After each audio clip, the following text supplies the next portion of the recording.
I'm Stephanie. I wanted to tell you about this journey I've been on of awakening, but I feel like I have to tell you where I've been before I can tell you where I am. And so I'm going to tell you some of my story today. And behind me is all of my art. I'm an artist. I'm also a writer. And so basically I'm here to just show you who I am. And yeah, that's it. I want to tell you a story about a little girl. I wish I could tell you about a happy little girl, surrounded by people who loved her and encouraged her to shine her bright light. I wish I could tell you about a little girl who had people meet her in the eyes, speak to her as if she were a real person, and respected her boundaries while still allowing her the freedom to feel all of herself. I can't tell you that story. No. I wish I could. In fact, that story is really the dream she didn't know she had. But I am going to tell you about this little girl who grew up living in terror in a very dark apartment in the Bronx. I want to tell you about her because she lived, because she was important, despite never being acknowledged as such. She grew up, her body perpetually shaking, her breath constantly on hold, waiting for the next violation to pass through her sacred little body. There were many violations, daily at the hands of her mother and the 9 men who violated her at various stages of her young life. I do not say 9 to shock you, and yet I do want to shock you.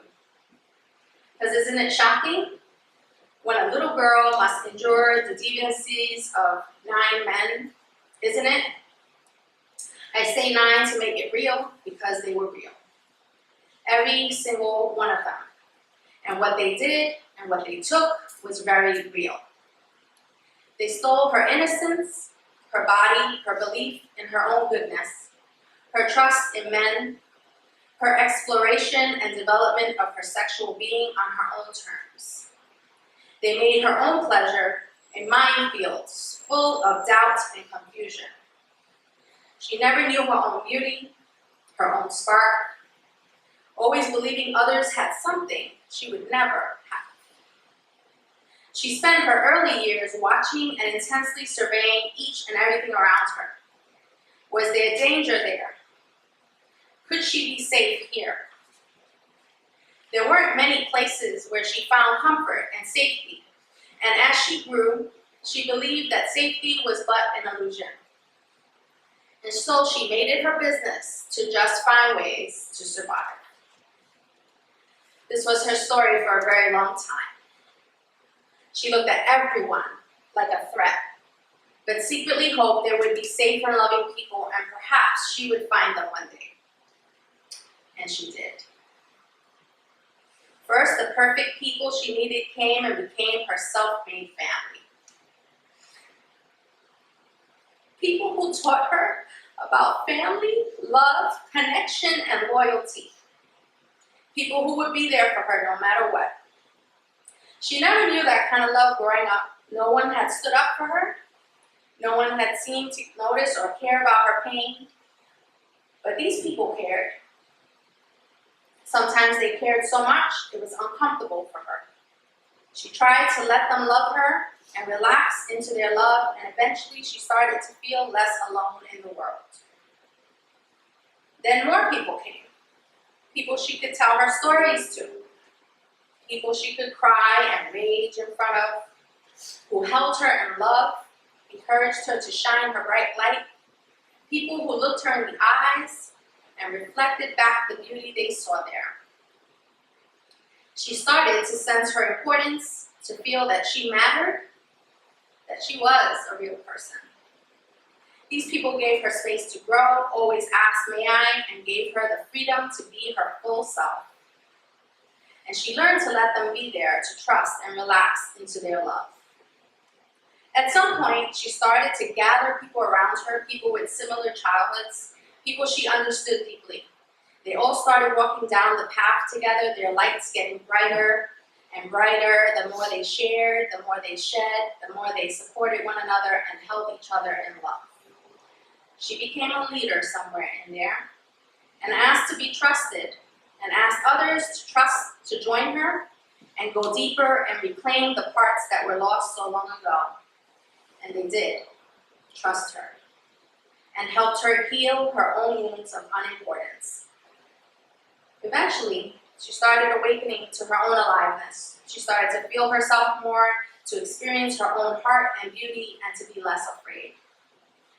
Soon, she went beyond surviving and trying to stay safe, and she began to live.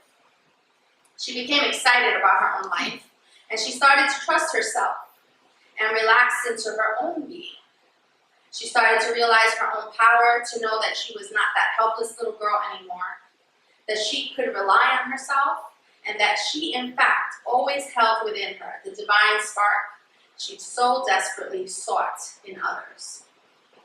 That little girl and fully alive woman stands before you today, no longer just surviving, but awakened to her own life in ways she never thought possible. And I am forever grateful to the people who came and to the people who continue to walk with me. Thank you.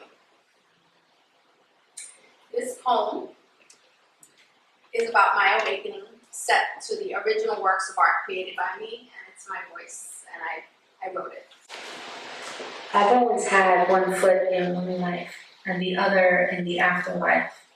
I remember carrying the endless screams of wounding like badges of honor, like proof that I had suffered enough, that I deserved better, I had done my time. Anything had to be better than this. I didn't want to be here, but I clung nonetheless, because quitters suck, and I was not a quitter. Walking in two worlds makes for a weary life, non-committal, always having maybe at the tip of my tongue, looking then looking away, seeking then shutting down, hopeful then hopeless. There were times when I convinced myself that my time here was up, and I found extreme comfort in it. It didn't awaken in one moment. Things did not become clear in one shining, miraculous moment of self-realization. My awakening was a slow burn. It still burns, but somewhere there were a string of moments when I decided to be more here than there. I remember the moments when I recognized the deliciousness of this life, how precious, tangible, messy, and beyond lovely this life can be. I remember the brief yet undeniable moments when I chose this life over the other. The moments when I understood that the afterlife could not match this here life. Where love just explodes in your heart, where being human held such delicious tangibility and possibility, where one can heal, change, transform, and awaken, and feel it deep in your bones. How sweet awakening is, how alive and vibrant it is to open after being closed, to feel love again after feeling broken, to feel the touch of another after living protected and untouched. How sweet it is to remember who we are. Never will there be such delicious contrast. It is reserved only for this realm. I remember when I decided to live, and being here was much cooler than being dead.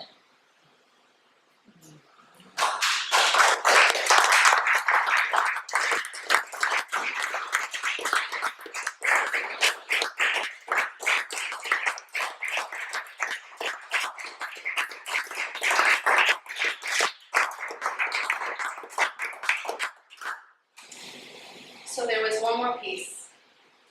I went through this, years of depression and not wanting to be here, and then this last year has been an amazing year, and I feel very much alive and really happy in my life. And then there was this feeling of like the pressure of being awakened.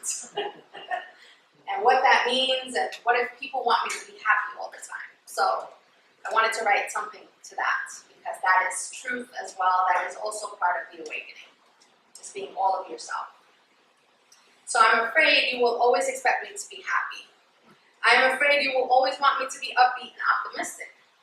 I'm afraid I will not live up to being an awakened being all the time. I am deeply afraid that I will disappoint you. Even in the midst of an awakening, there is grief, there is frustration, there is anger and confusion. I can't package up this life into a neat, linear story, because it is anything but neat and linear. It is truly a zigzaggy life. The missing part of my project up until this past week was the truth about being fully alive, and how it isn't always happy all the time, and that's okay. I no longer view my sadness with fear or dread. I see it as part of my existence, a part that passes and comes back around, a place I don't have to live in forever. I know now that I can return again and again to my joy, to my pleasure, my sense of optimism, pretty much at any moment. I can make a choice, and sometimes the choice is to sit in my grief and love myself anyway. And sometimes it is to open up to more joy. There is no right or wrong, greater or lesser. They are all part of being fully awakened and alive. I just need you to love me, whatever place I'm in at the moment. Believe in me, trust me. I know where I've been, I know where I am, and I know where I'm going. Thank you.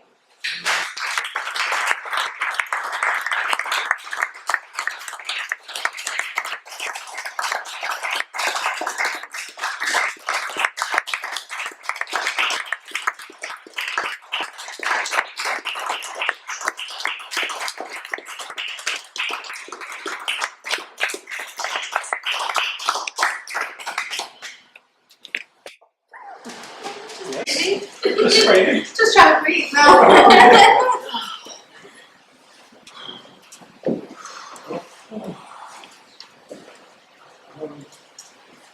This is to you. This is really to everyone. I'm sitting there and thinking, what the fuck do I have to say?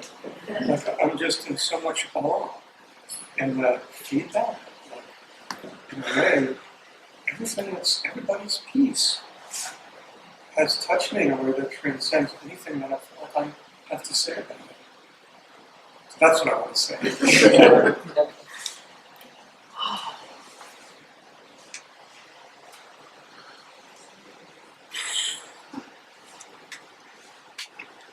Definitely. I love it, and I want to say I've been waiting for this. I don't know, I feel like, yeah, this would be such a complete claiming of yourself and your life and the art that's in your life. And I'm not saying I've been waiting for this, it's out there, but I just feel like I know little bits of your story, and to have it all brought together into this tapestry. This is like amazing, and I love, I really resonate with your part about, because I'm awakened, don't expect me to be happy. So, and that's a great start, that you're good in the grief, you're good in the joy, it's all there. Thank you.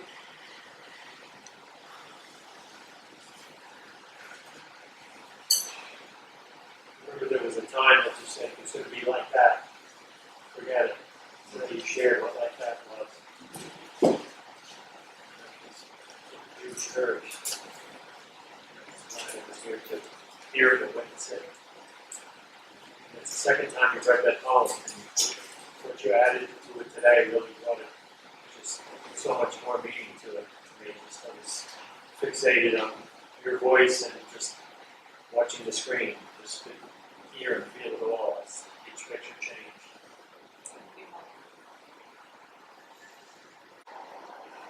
I am so grateful to you that you chose life and that you're in our life.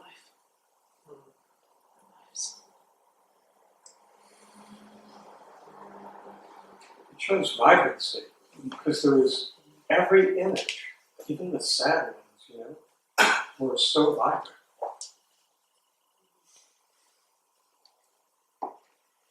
Really feel your fullness. That's what I want to say. I just want to acknowledge how many people you speak for, how many people who had that story that was so profoundly sad for me to hear. Knowing you as I do now, what you and so many people endured, and for you to be able to tell that for so many people, I mean, you can't measure that. And you know, that your leadership in doing that is just stunning. It's very beautiful. I remember sitting in a Thai restaurant on 23rd and 7th, seeing it, you sent a video, and seeing it for the first time, and just being completely blown out of the water. And struck with that, and then each time I heard more of your voice, just struck with the depth and strength of your voice. Just what it's bringing and going to bring to the world. Thank you for all your help. I'm sitting here feeling like, I know there's been some kind of gauze like the past year in a way where it seems like Stephanie, and I feel like you pulled the gauze back today. Showed me who you really are, showed us who you really are. And the word that keeps coming to my mind is hero. Yeah, to have overcome such adversity, to be who you are now. Just really, I feel like you're a hero.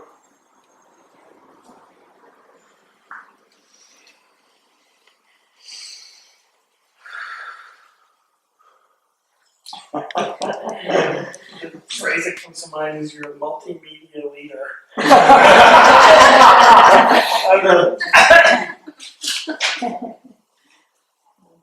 love what you did with the contrast of everything, because you had such a contrast between life or death, the past and now, and what's wrong and what's right, and you've just had such a clear, you like use the past and those things as a propellant for the, because you're aware of the contrast, use that as propellant for the second part, being alive and thriving.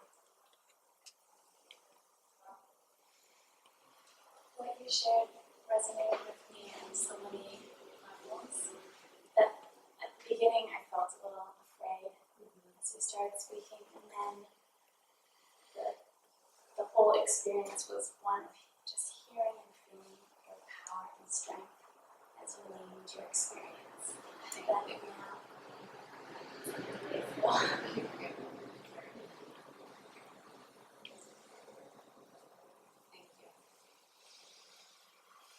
Thank you.